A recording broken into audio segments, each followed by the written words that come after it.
Guys, if you're a fan of the Sly Guy podcast, get yourself over to patreon.com/Sly Guy podcast for bonus content, early access to the podcast, Q&A podcast, exclusive question privileges, and much, much more. That's patreon.com/Sly Guy podcast. Support me to make this a better podcast. Make the Sly Guy podcast great again. Patreon.com/Sly Guy podcast, or by following the link in the description of this podcast. Visual Antics Apparel are providing the Sly Guy podcast merchandise for you guys. It's available there at their website, visualanticsapparel.com. You can follow the link in the description of the podcast where you can see the bespoke, unique range of Sly Guy podcast merchandise. And you want to make that purchase, you want to get someone a nice wee Christmas present, put a wee something in a Christmas box, make their year. Go to visualanticsapparel.com, search for the Sly Guy podcast, or just follow the link in the description. And if you want 10% off, I can do that. I can give you 10% off. You can use the discount code SLYGUY10 at checkout. That's SLYGUY10 at checkout for 10% off your Visual Antics apparel today. We are always brought to you proudly in association with Modest Beer, Hollywood County Downs, pride and joy in the beer sphere. Modestbeer.co.uk for their website, where you can subscribe to their newsletter to keep on top of all things Modest. You can buy merch, you can buy beer, and you can get 15% off with the discount code SLYPA15 at checkout. That's SLYPA15 at checkout for 15% off your Modest Beer right now. I'm the Sly Guy. Hello, and welcome to this week's episode of the Sly Guy podcast with me, Dave Elliott, your host with the most fatigue, I think. This episode was such a ride of adrenaline that now I'm on a wee bit of a crash. It was silly, it was fun, it was wild, it was high, it was low. We were chatting about Mike Tyson and Jake Paul's big fight. We were chatting about a very exciting new panel show coming to your airwaves soon. And we were, of course, chatting about how Michael Jackson set his Jerry curl on fire. Now, I've told you what we talked about. Who could the guest be? I'm building up suspense. I'm making it exciting.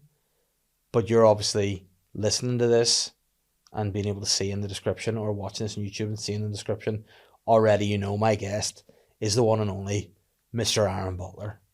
This episode was another classic. We had a great time. A lot of fun. No AI this time, but that doesn't matter. We enjoyed it. We had fun. I'm talking too much shit here in this introduction, so let's just get going on this week's episode of the Sly Guy podcast with me and my guest, Aaron Butler. Guys, it's the crew that everybody loves in the Sly Guy podcast. It's Davey. It's the Butt Man. We're back again. What's up? What? I know, I'm trying to do, is there a symbol you could do? That's close to what Hitler did. Like the hit in the heart and then it's like a half Hitler. Straight arm. Like a hit. It's just a straight up hit. Yeah. You don't want to go up. No. If you go down, what's down? Down's a wee bit camp, isn't it? It's very camp. You know, if Hitler was kind of like, and what we want is to exterminate the Jews. That's why Hitler put it up so high. Yeah. Was because he's like, this is how straight I am. Yeah. You know what I mean? And it's like, yeah. I mean, it's weird that he's like such a hetero straight guy when he's got that mustache. Oh, wow. You dropped that on the way in. Oh. I mean, how did you just set that up solely to throw? You dropped it on the way in, didn't you? A gay card at me? Show. Wow. Any the audio listeners, I just give Dave his card that he dropped on the way in. And nice. What's the card, Dave? It is a gay card, lifetime membership. Can I keep this? Yeah. How many of these do you have? 500. I got 500 printed. And they can stick on things? I think they might be, yeah. I didn't realize they were until I sort of looked at it today. I might stick it on my card. What I like is, it has two tick boxes. One says straight and one says gay, and they've ticked the one that says gay. No, and what's just also, to emphasize the gay card. What is actually funny is they've got two. It's got gay here. Yeah. And it says yes. And underneath it has straight. I said no. So, and what I also like about this particular gay card is about this particular gay card, as opposed to others. It has a definition. Okay. Would you read that for us kindly? This card entitles you to. Oh. Somebody who is attracted to people of the same sex. Proud to be gay. That's class. There you are. There you go. Your membership can be changed to a different sexuality at any time. Don't let labels limit you. So yeah, you have it. Yep. That's nice, mate. Pop the gay card up in the background. Yeah. That's quite... Yeah. I always say to the gay community, it's okay to be gay. And we're on BBC tomorrow. Yeah. We are on the BBC tomorrow. Get that out before. Are we allowed to talk about it? Is that something... we can talk. Right, okay. Yeah, because this will be out after we record and stuff anyway. So let's we are on the eve of my pilot chat about it. that happens tomorrow. You for start, you're exhibiting signs of NEAT here. NEAT? Which is non-exercise. I always like to move. Just chill yourself down, because you know what? Apparently, you burn up to 1,000 calories extra day doing that. That's great. Here, I want to burn some calories. Or the viewers, sorry. They can't see my legs. Yeah, but the viewers can. They're trying to watch it and be like, "Is there some sort of essential?" No, the viewers can't see it there because they're down there. Give me the willies, mate. Well, your shorts are giving me. Yeah, because your shorts look like your willy skin is the color of them. No, I wish. No, it doesn't, because you're it'd be the grey shorts. Say, your jacket's more accurate of my penis color. I'd say, than anything else. But no, you've got a pilot tomorrow. Yeah. It's a radio pilot. Would you like to tell the listeners a wee bit about it? What the gist of it is? Well, it's not just a radio pilot, because we did so well showing our prep work before the radio pilot that we are also filming it tomorrow. So it will be a simultaneous radio and TV pilot. When I say TV pilot, it's more for BBC to have development and research for. They might see it and they might go, well, basically they seen the stuff that was happening and they went, oh, this is worth filming because it's very visual and putting on screens and stuff like that. So we're who knows what will happen with it. It is essentially an evergreen pilot show that isn't topical, but has a lot of stuff. When you say a pilot show, yeah, what sort of show is it? It's a panel show. Panel. Sorry. I thought that was clear. Not necessarily, because it could be a sketch show. No, you're right. Yeah. Should have defined that. Yeah, you're absolutely right. So yeah, it's a pilot for a panel show that hopefully, I have more sympathy for you now that I'm doing a pilot for when you did your pilots. Because I'm sure you put a lot of love and attention and work into those. No. And yes, you did. No, yes, of course. Yes, of course you did. And yeah, you sort of get the point with it where when you're about to do it or when you film it and when it's happening and it gets edited and all this carry on, that you go, it's a real waste if this doesn't get picked up now, isn't it? Mm-hmm. And that's sad. But it also is the harsh reality of a pilot, and you sort of just got to accept that emotion that, hey, it might not happen, but hopefully it does. You got to have a little bit of hope.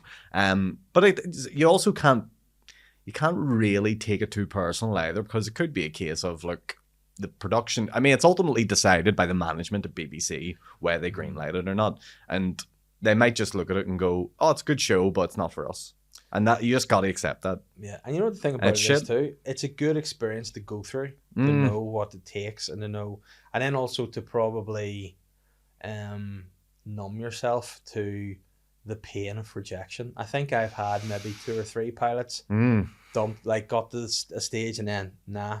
And it's disappointing, I would say. But at the end of the day, it's not a case of, if this doesn't go to series, we're going to take you up the Crumlin Road and hang you.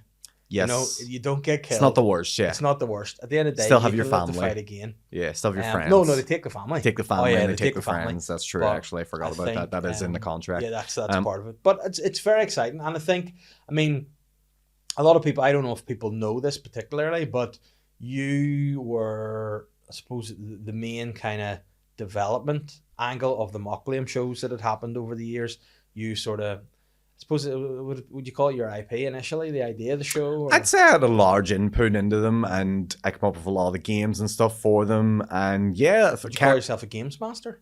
Not particularly. I'd say, more. I'm trying to think of a good title for it, or a good, it's hard to describe. Games Master sounds more like a wee wizard nerd type thing. Like in that, remember that show in 1990s where they used to have the Games Master, that thing? But I'd say I'm more just... I'm not saying you're a nerd. I'm just saying that you... No, I am a nerd though. I am a nerd though. I am a bit of a geek, I have to be honest. But yeah, look, I'm obviously very biased when I talk about it, because it's, it's my show essentially. But yeah, I think it's a great show. I think it'll... Mockliam or this?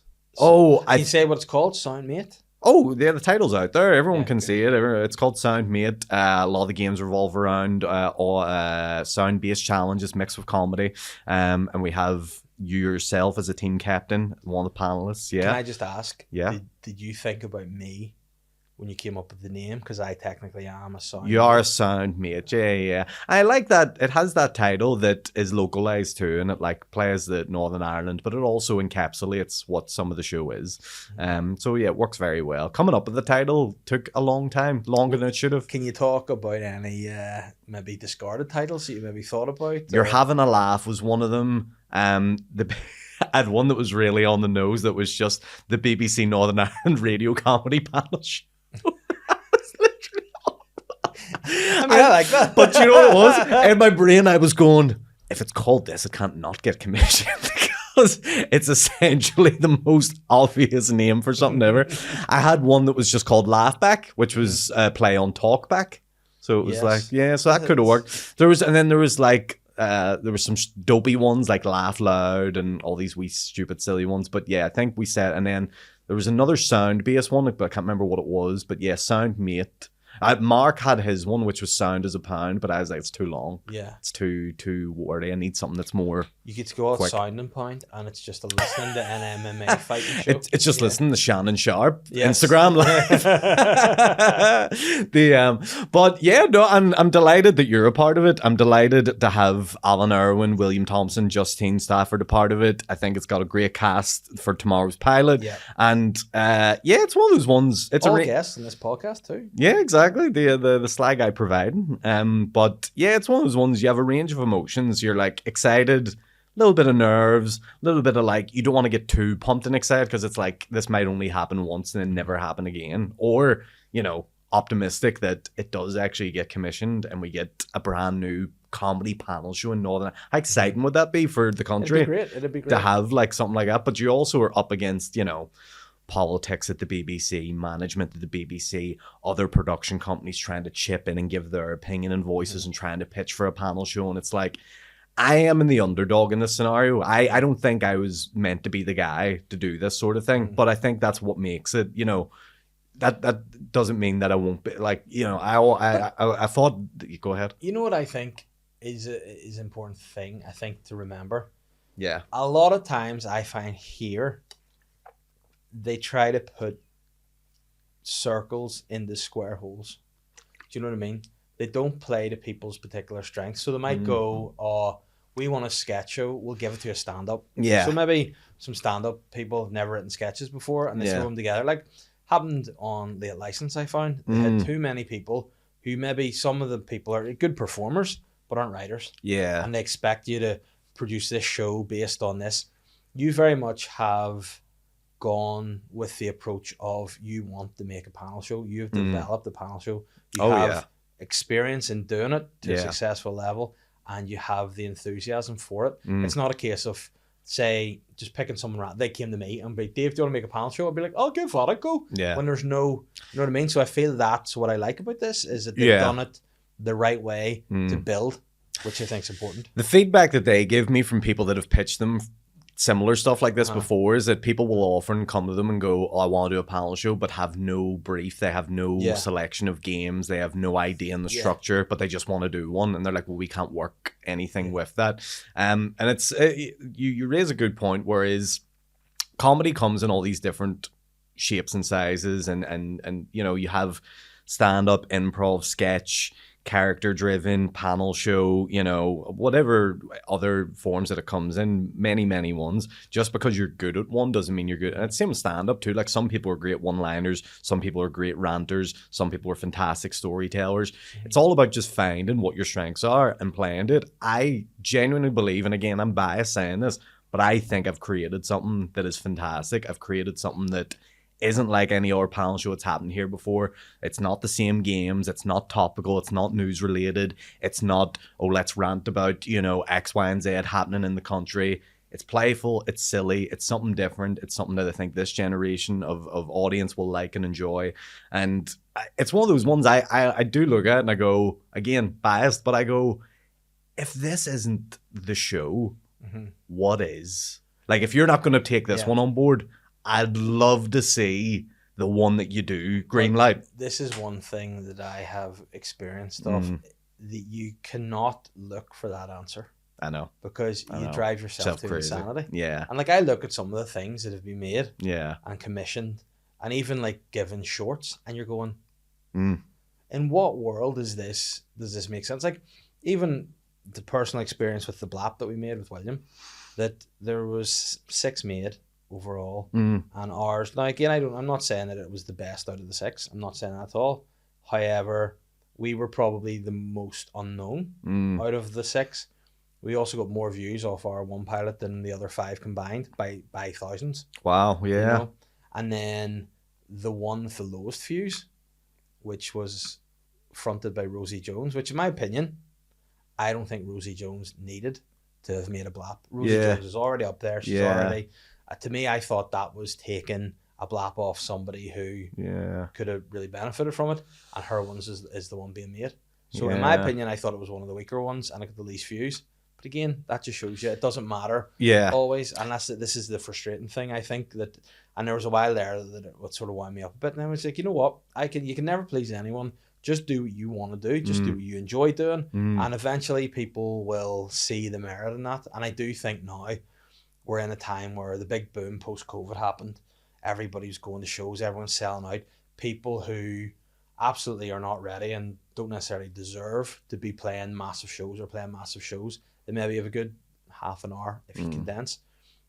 Whenever people are now, they're putting on these big shows again or paying big money going to see these shows, the material's not ready. They've thrown a show together based on it's a do. And I think you have to go back to the basic of making what it is you're selling, whether it be a panel show, whether it be an honest stand-up, making that as good as it can be. And then if people turn it down, you have to just turn it to the fact that they're idiots then, don't you? You have to go, well, you're a fool. You know, you don't know what you're doing. I think what you sort of have to accept for what we do as well in this area, in this industry, is that rejection is just always around the corner. Like, whether it be not even a pilot, but like, even if you do some sort of, you know, I'm trying to think of good examples, like a comedy competition, or if you do a spot somewhere and it doesn't go well, or if someone else gets a job over you, or someone else gets this bit of work over you instead, like that. It's like, you just have to just realize it's not personal. It's just part of the way that this industry is, and you just gotta get on with it. As shit as it is, because you know it's easy to just say like, oh yeah, no big deal, but we do put a lot of passion and energy and like into writing and into creating and into, you know, just trying to make this good for ourselves, but also good for the audiences that are coming to see it. Like, you know, I think me and you especially do care about people in this country. Number one, getting their money's worth. You know, they're paying. Don't even fucking start me on that. Ticket prices. Why? I will never price anything over 25 quid. All right. I can't wait until 10 years time when inflation happens and you're you the only one doing shows. You know, here's the thing. You know what I'll do? 2 shows. Yeah. You know? Right. Because I actually like doing it. You know, oh, I like it, but I just, man. Oh, yeah. Like there is always this wee unwritten rule with like although we wouldn't, like, there's that thing in your head where like the stuff we do it for fucking because we love it so much. But see, I also think too, like personally speaking, that it's a weird thing. I like the creative element of it. I like writing stuff, whether that maybe finds its life in a sitcom script, or it finds its life on stage doing stand-up, or it maybe finds its life as a bit in a podcast. I like that process of figuring that out.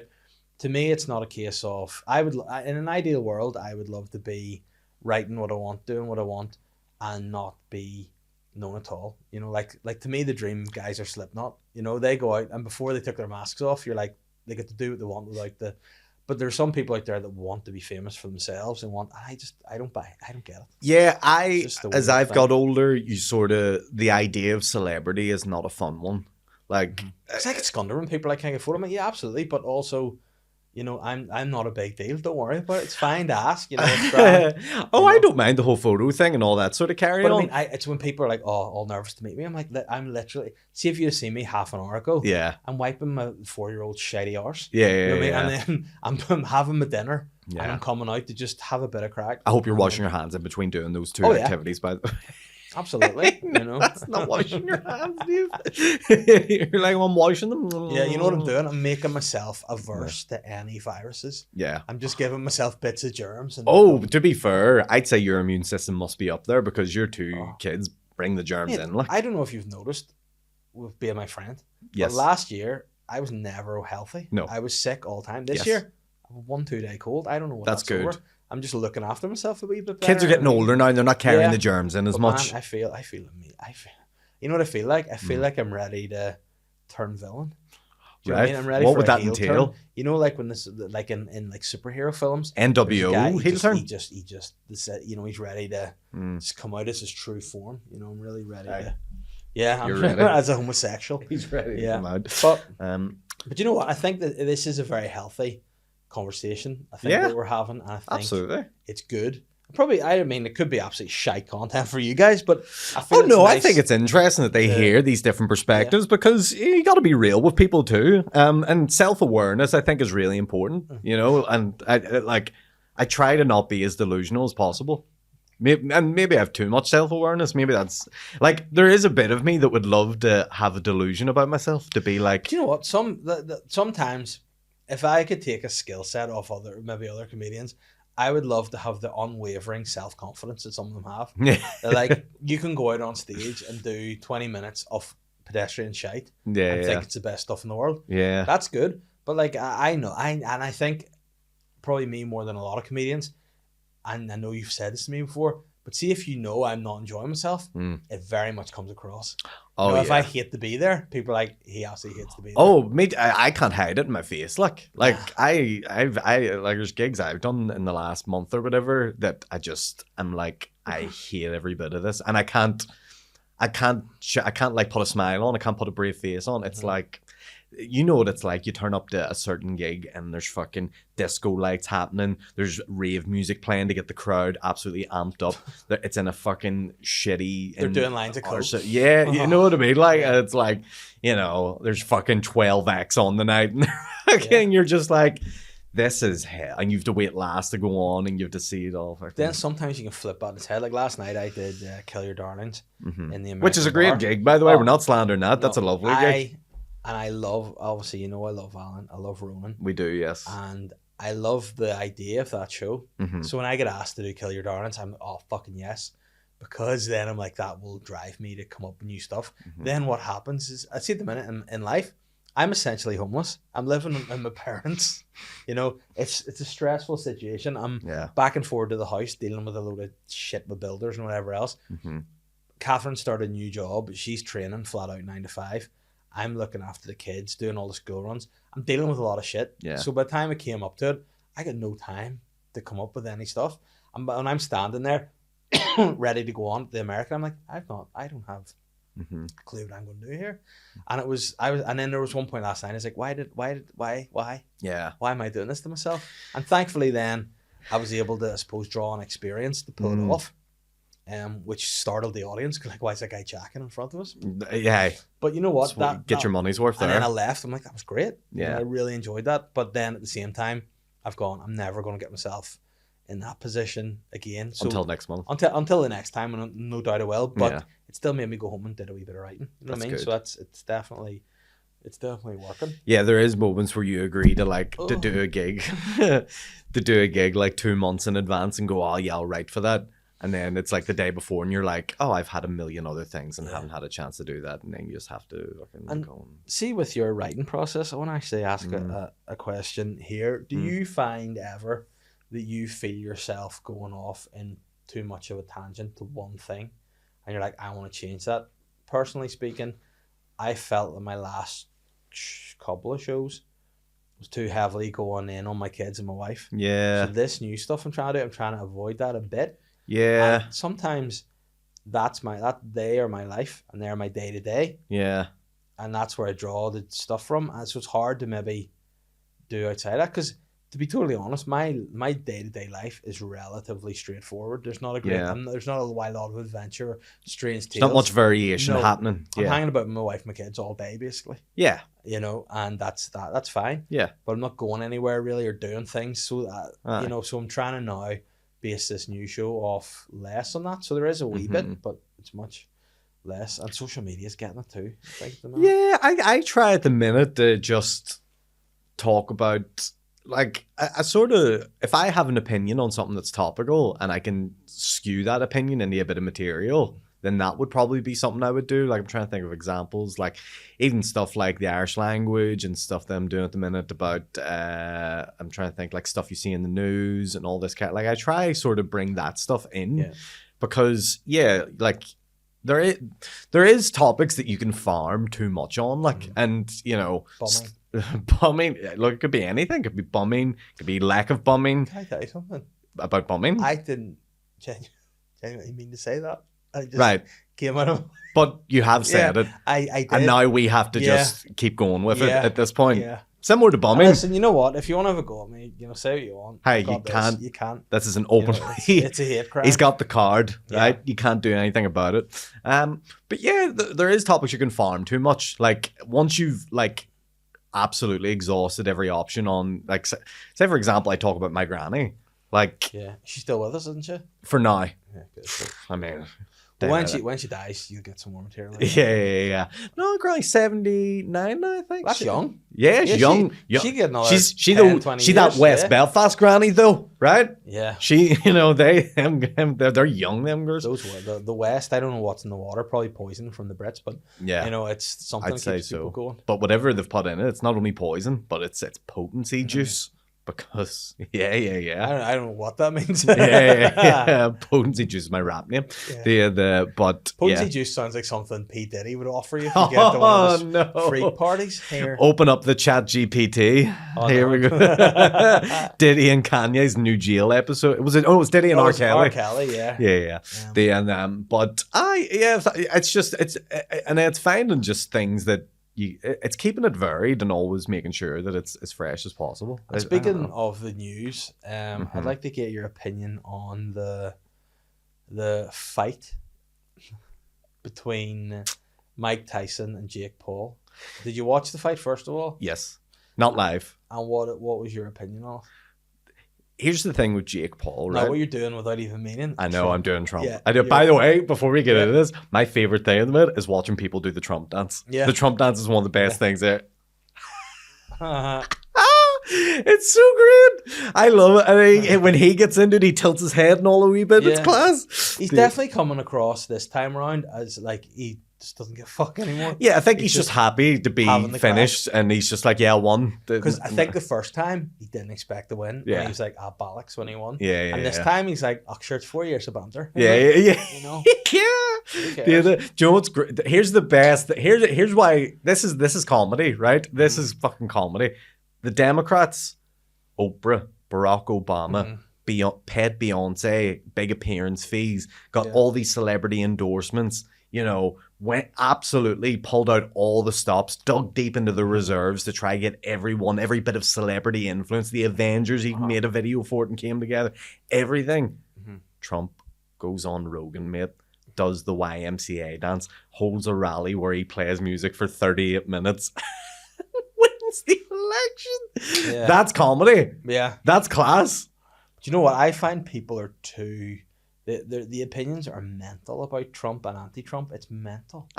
You're anti-Trump? Like, yeah. Anti-Trump. He's just Donald in a wig from RuPaul. So, like, they get visceral about it. It's like... Because here's the thing, right? Yeah. As I think it was maybe Archimedes or somebody, you know, a well-known Greek philosopher. Yes. Said, you can't always get what you want, but you can try sometimes. I think it was Mick Jagger, actually, that said that. I don't think so. Yeah. But my point being is, when an election is won by someone maybe you don't want it to win, it is the way it is, and you have to try to make that work. And I feel like the constant negativity is going to just be still divisive. Now, basically, if Trump is, you know, inevitably going to be somewhat shite, you can vote him out and get some. Or he's not. He's not going to run again. He's lame duck. So you get somebody else in.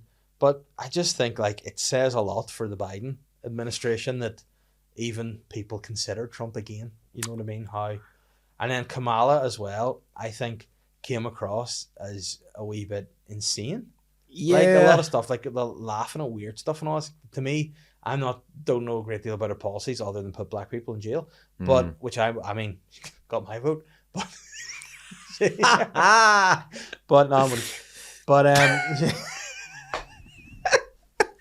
But you're referring to Diddy is when you're saying yes, that. of course, Yeah. You're the elite, the powerful elite. Yeah. But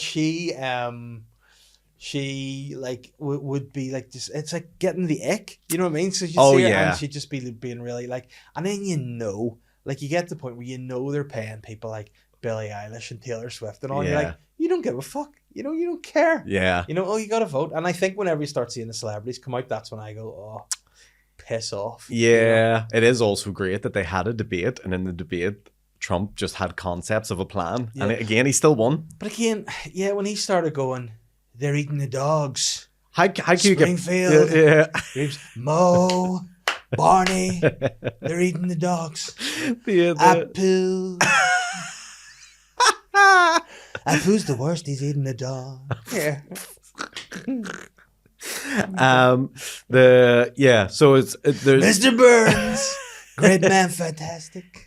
Smithers, not so much. Friend of mine. But it's just it's scary. But that's democracy, and they voted him, and hey, that's it for the next 4 years. Nothing you can do. You just gotta get over it. Sometimes, so when you watch him speak about other countries, I go, oh no. Oh you just say that like. I'm just going to win and basically end the war, Russia and Ukraine. What's he going to do? He called Kim Jong-un the little rocket man. Yeah, but then he just goes over and like stands there with his long tie, like a fucking big gash. On the other, in South Korea, like, all right. Here's a fun one for you. Do you know his son, Barron Trump? The big, tall, lanky fuck? Yeah, the freak. He is related to Gary Barlow's son. Yes. He has never been heard talking because apparently he has an accent like his mum. So he's like full breed American, but he talks like this. Borat. But he does. My father. Make America great again. There's nothing funnier than a voice that doesn't suit someone. But that's why he doesn't talk, apparently. Like he's completely silent. If there's a video of Barron Trump as a kid, and you can look it up on TikTok. He's like, I love my suitcase. He's holding this wee suitcase as a kid. It's like, but they say the same that wasn't Michael Jackson didn't have the voice that he has. Right. Apparently his voice is a bit more deep. Yeah, like Barry White. Yeah, and he was like he wasn't like, oh my Martin. He was like, hey Martin. Yeah, it's just that would be. I would love to have heard the real Michael Jackson voice because he looked like a fucking an Egyptian death mask. Well, yeah, he looked like a wee porcelain doll. He was a freaky wee weird man. Yeah. At the end, he was, but he was a beautiful guy in the 80s, like. Yeah. Well, do you think that's after a bit of surgery? Like I think 83 is when you're looking at peak Michael. Are you talking about like Bad or the Billie Jean album cover? The Thriller music video. Thriller. Yeah. I think that's when you're like, ooh, that's Michael. And then after that, starts to disintegrate. Yeah, like when he had the Jerry curl. Yes. That was good. Yeah, that's Jerry curl. And then his hair just started getting really straight and weird, like a mane. Well, that's because it got burnt off him because of the Pepsi advert. Remember that? No, I've heard of it in social. Like I've seen Eminem mock it. What actually happened there? So he was filming an advert for Pepsi with his other brothers, the Jackson 5, Tito, Jermaine, Jackie, Marlon, like Jackson 2? And Randy. Like who's left? There is. I can tell you now. Jackie's left. Marlon is left. Jermaine's left. Yeah. Randy is left, but he doesn't really perform with them. So there's doesn't all add up because then there's Michael and Tito. That makes 6. Here's what happened.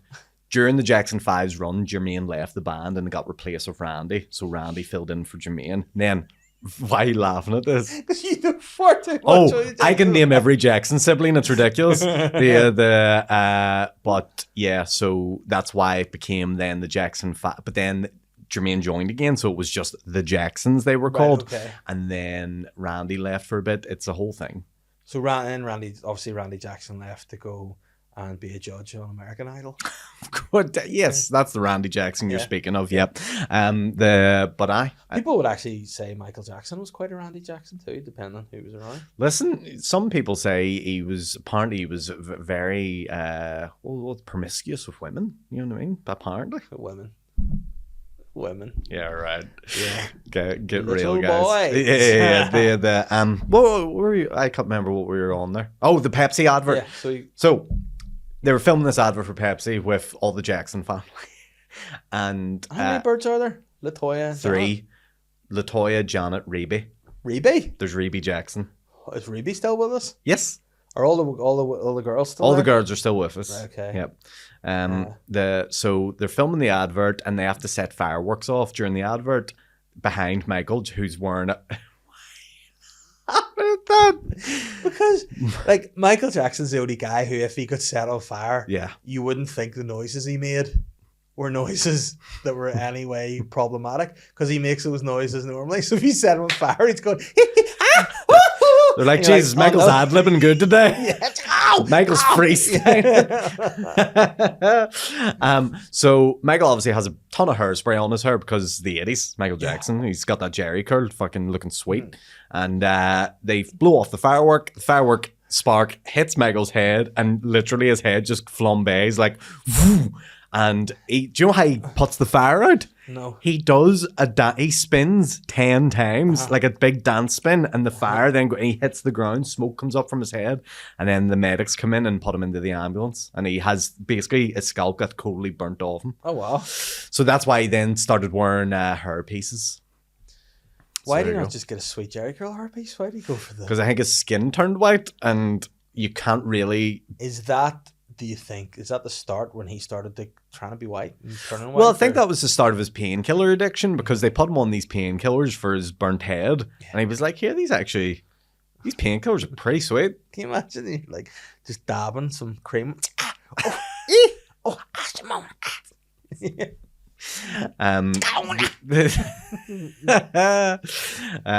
So yeah, that's how he lit his head on fire and became addicted to painkillers, which inevitably led to his death in 2009. Yeah, big shout out to Conrad. Murray, yes, Murray. yeah. Conrad sounds like a wee smacked out name from West Belfast. Conrad. It's like, yeah, I'm Conrad Murray. Do you want some? That sounded like Chinese. Did it? Yeah. Conrad Murray. Again on BBC tomorrow. That'll not be happening or set. Speaking of BBC, my sister, she was at Michael Jackson's Jake Paul house fight. Oh right. the day he died. She like broke the news to us that Michael Jackson died before it was on even the... She was over in... So she was on holidays Gotcha. in LA and was doing the bus tour of the houses, and there was obviously commotion at the Jackson house. Yes. And they were like, "This motherfucker's dead." And then like they saw all the ambulances and like the crew and stuff there to take him away, and she's like, I think she texted me something like, "I think Michael Jackson's dead." And then I went straight on the Sky News and was like, "Nah, you're all right. He's grand. Don't worry about it." And she's like, "Well, no, I'm at his house and it doesn't look good." Yeah, he's right. His corpse is right in front of me right now, and sure, it's not breathing. With any luck, it's just like blanket or something. Yeah, you know. And they're like, "No." And then within like the next half hour, he was gone. That was mental. Do you remember your reaction to finding out that he had died? Yes, I think I might have cried a bit. Yeah, probably. Yeah. And were you planning to go to the O2 to see him? Yeah, doing his 700 shows. Yeah. I would have went but there we go. You know, it is what it is. Do you think he's actually dead or it's a conspiracy? People love conspiracies, and that brings us back to this Jake Paul Mike Tyson fight, because I had people messaging me going, "Sure, that's all set up, isn't it? No, sure, Mike Tyson would have beat him up anyway, and all sure Tyson took a dive." And you went, "No, Tyson's a 58-year-old man who, when he retired 20 years ago, had a fucking blew his knee out. So he was seen in a wheelchair earlier this year. Like, he hasn't gotten better at boxing from not doing it in 20 years. Like, I think you just have to accept sometimes that an old man loses speed, power, energy, ability, recovery. You'll even have to look at when David Hay retired and he had lost it, and he was fighting Tony Bellew. Yeah. Like, he just didn't, and that's only just like losing it. And it's apparently with boxing, once you lose it. That's done. Like, there's no coming back. Yeah. But I just didn't like that there wasn't much like classic smack talk from Tyson. But he was trying to be all like deep and like, talking about he gets to this. I don't know. You know what he's like? He's a wee airy furry guy at some point. Stonehead. Yeah, pretty much. Best part about the whole broadcast when they just showed his hole on television. That was class. I mean, what? And he didn't. He just. He just turned around and just showed his bare arse for a big 58-year-old full moon. Yeah, it's like Rikishi, wasn't it? It was like big. Stink face and everyone. But I would have liked them to have given Jake Paul a wee bit of like classic, you know. I'm gonna bite your face off type banter. I would like them to have been like, Jake Paul, I'm gonna eat your kids. Jake Paul, yeah, I can't do it. I don't have any kids, and he'd be like, yeah, I'm gonna rip out your balls. Yeah. I'll rip out your balls and I'm gonna eat your balls. Yeah. I'm gonna eat your balls in front of you, Jake. And then I'm gonna shit your balls out and feed you your own shit, Jake. You're really going hard on the balls here, so yeah, I like it though. And then it's like, but that's not, babies aren't in balls, it's just sperm. I'm gonna eat your wife's vagina. I'm gonna make sure your balls don't get near her vagina. He does have a biting fixation. If you've seen that in the fight, bite off a clitoris and swallow your balls. I'm gonna make a balls and clitoris cocktail in my stomach and shit it out for you to your balls. We're both in our mid to late 30s. And fuck your brother Logan's cock. Sorry, what? Why is he getting gay now? Yeah. Of course he is. Sometimes that comes out of me.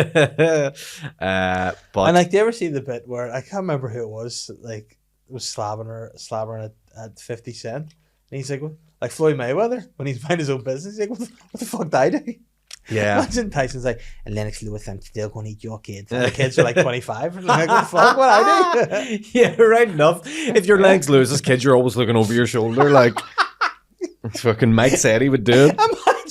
Imagine they go to close their curtains at night. Surprise, motherfucker. No.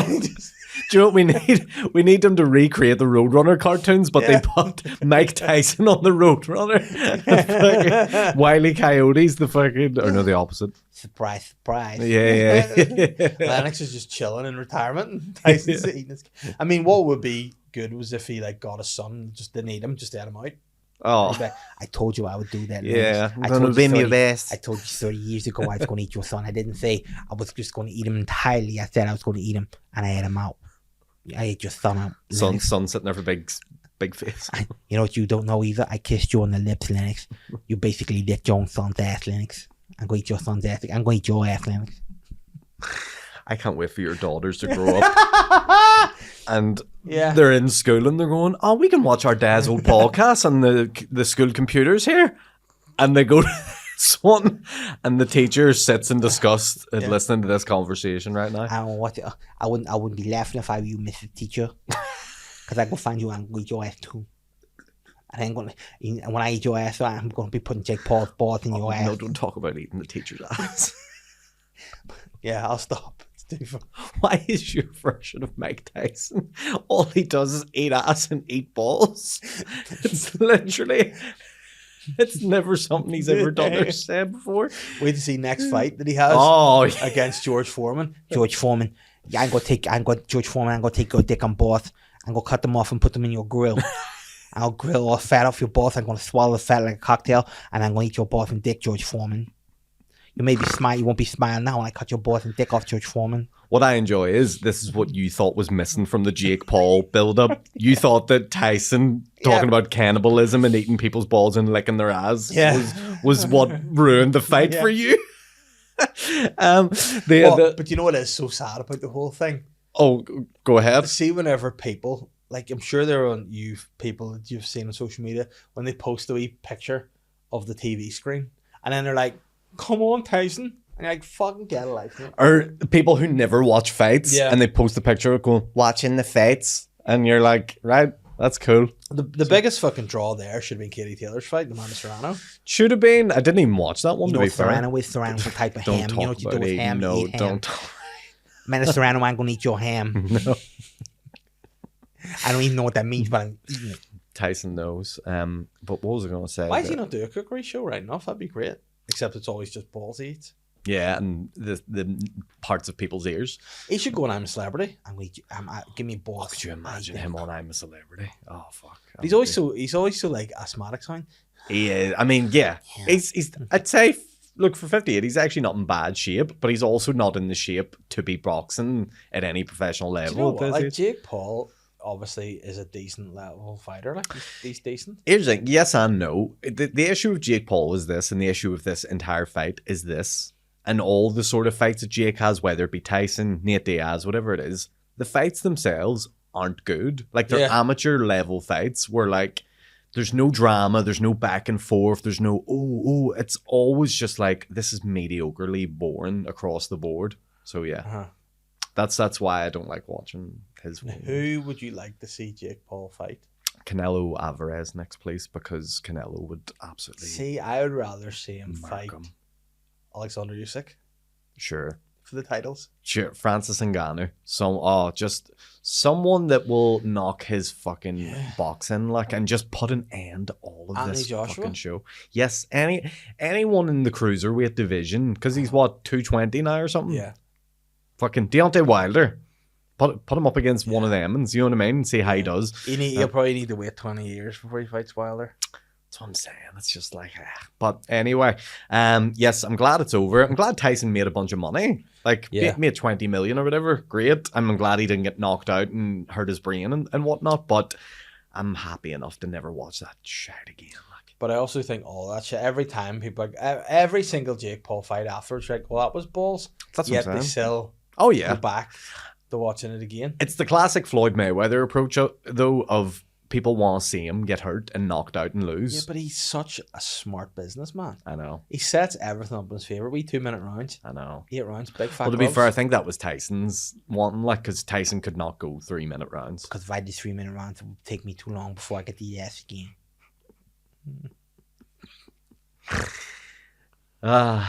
So yeah, how are you?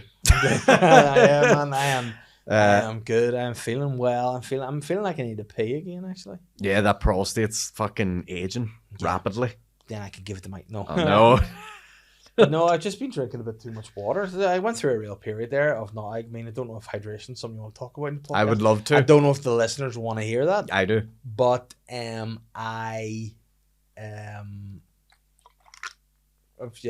usually was a big drinker of fluids, and then sort of went off it for a while there without even meaning to, and now that I'm back on that hydration train, piss, you piss all the time. Yeah, there are. I have a joke that I'm working on at the minute about people that can overdose on water. Because people have died. Yeah, drinking water. People have water addictions, which is mental.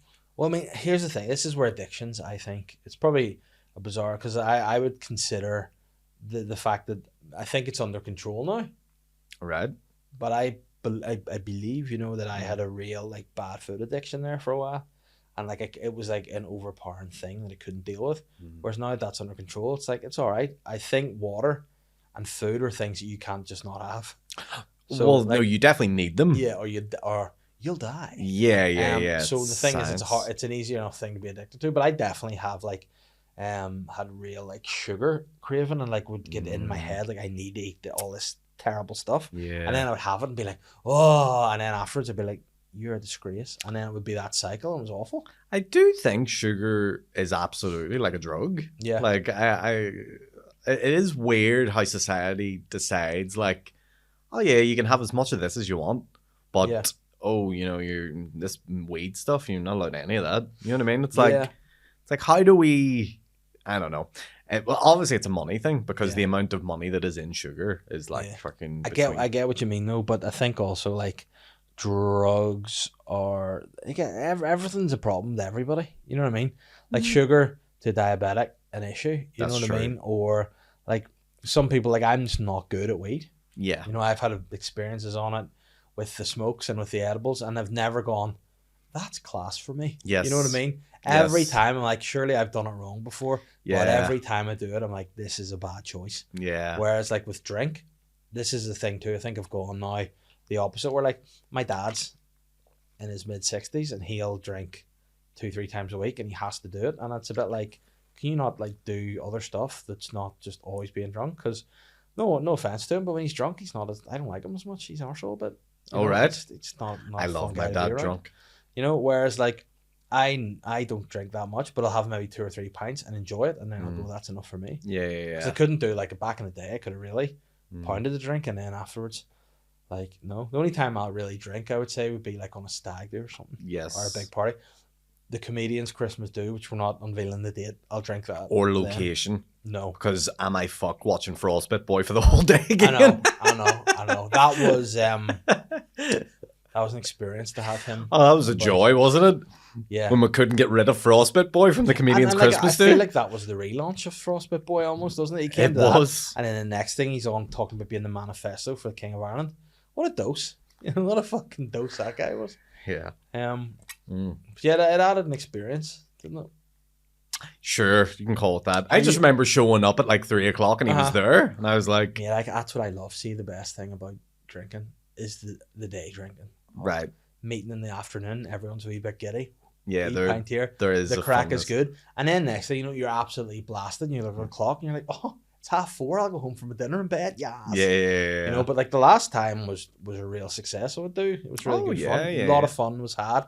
A lot of crack was made. Yeah, it was. And I'm looking forward to. And do you have anything this year planned for your jumper? Normally, you do a different Christmas jumper. Do you have something? I do have a good Christmas jumper this year. I'm not going to reveal it, but you'll look. They'll see it at some point. It's a very fun one. I enjoy it now. It makes me giggle. But yeah, looking forward to. I'm looking forward to number 1, the comedian's Christmas do. Number 2, a little bit of time off.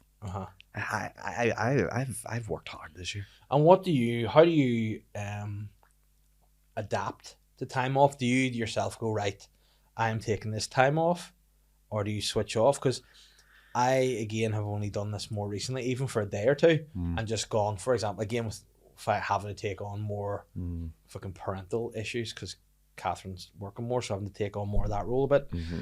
I've just gone like, I'm not doing any work at all, whether that's emails, admin, nothing. I'm just not doing it for the day. And then when that day, I don't feel any of the guilt of not working. And then the next day I'm back to work and it's great. And I feel that works more for me. How do you go, right, I'm not working from like the 12th of December through the new year, or what's your general gist? I think, for the most part, I'll pick like 2 dates and I'll go from here to here. This is where, and I'll probably do like from the last week in December to the first week in January. I think both those weeks I'll just take it in my stride and just enjoy some time off. Now, I'll probably still do the odd gig during those times if there is anything about. But I'll also just sit back, chill, and fucking you have to unwind. And what does that look like for Aaron Butler? What do you do? Like, talk me through like the Christmas wind down for you. Catch up with family and friends a bit more. See them is always important. And then also we'll just watch some TV that I've been meaning to watch some movies I've been meaning to watch, play some video games is always good fun. Are you a homebody, or do you go out and do activities? What would you rather do? Would you be like, could you quite happily, because you have a great setup in your house, could you just quite happily just stay in the house? I'd probably have like a nuclear bunker. I could very happily just stay in there for the remainder of time and not be seen again. But yeah, no, I would definitely be more of a homebody. But I'll do wee walks. No, know what I mean? Gotta get active. You gotta. Where do you walk? Where do you go? Con Glen? I don't want to tell in case anyone finds. Although people see me all the time on the fucking roads and all, so I do. But you'll always see me about West Belfast. Con Glen's a good spot. Yeah, it is, and the Gruffalo Trail and all now. Love the Gruffalo Trail. Big fan of it. I had a mate of mine who I used to work with. Shout out to Sean.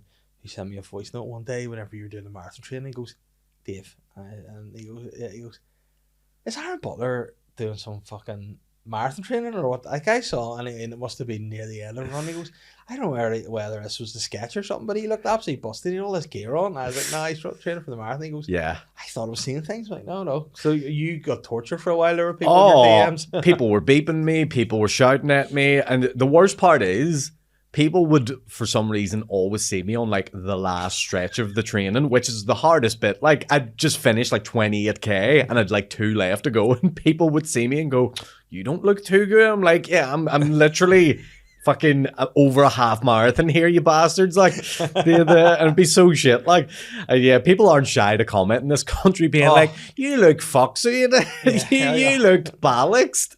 You weren't running fast at all." And it's like, yeah, fucking. And like the west is a hilly part of town. Like, can be. It depends what route you go. I would usually have went like straight down the Glen Road, down the falls, into town, and then like fucking loads of loops and laps around town. I just go up a White Rock, man.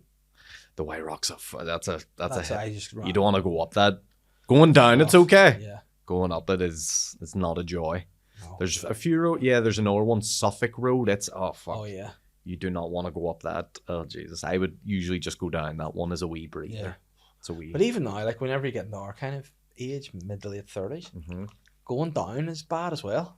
Like going downhill, Yeah. it's just bad in the old knees. You just Yeah. want to basically you just want to go flat along, Yeah. and that's the best way to go. Yeah. But that is, but you gotta simulate the marathon day. Yeah, Because it's not all flat in the tell you marathon what, day. having done the marathon leg of I feel like that was much harder than I even anticipated. Yeah. You know, and I'm sort of keen to do it again, just That's good. to know what it was like. I would to be able to absolutely do a it leg better. of it.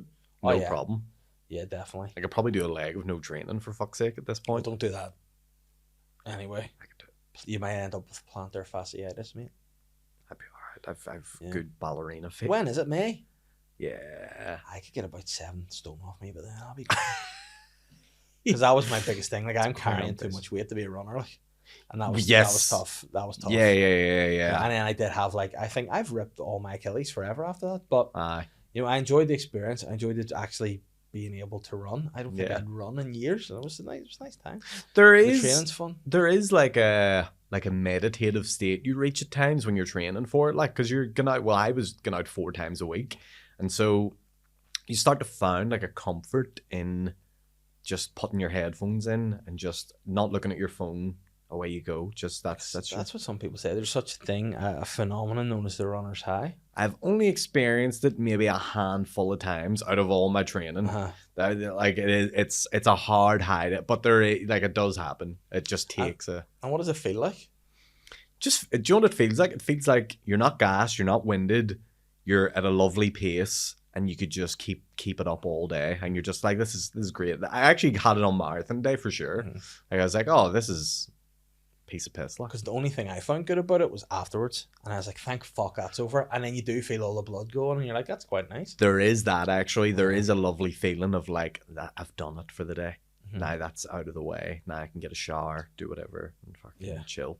But yeah, no, the marathon was a good experience, but it's in the past now, mate. You know what I mean? I need to find my next athletic feat now.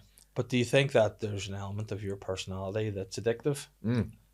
Because we were talking about addiction earlier and food. Massively. That's why I don't drink, don't do drugs, dude. I do feel like once you get something, like even I now, can't.